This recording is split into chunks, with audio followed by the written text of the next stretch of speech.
Guys, good morning. Welcome to your YouTube channel. Guys, ngayong araw, ganito ang trabaho namin. Mahigip ng tubig kasi sobrang layo. Ngayon guys,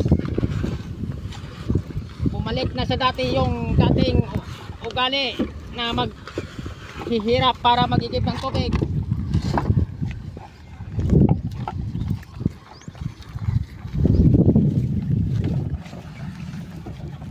Pag walang kalabaw nga tagahila,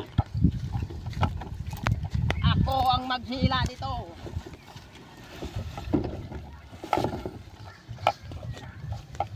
Kaya malaking tulong ng kalabaw. Kailangan ng kalabaw igipan para paliguin. Hindi lang yung asawa paliguan mo, pati kalabaw. Kasi ang asawa hindi kaya maghila ng karo.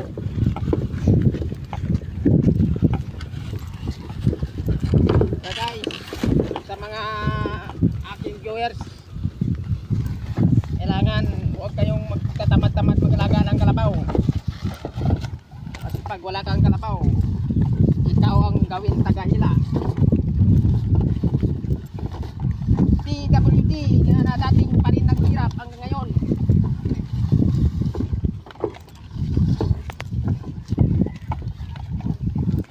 Dati nung araw, nagbubuhat kami ng yung buong kwayat.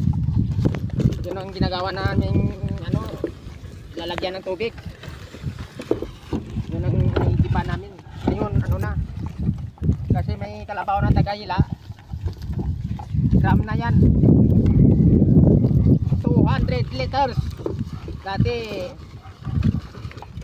10 litro ayaw mo na, hindi na kaya. Ngayon 200 liters ang mahila ng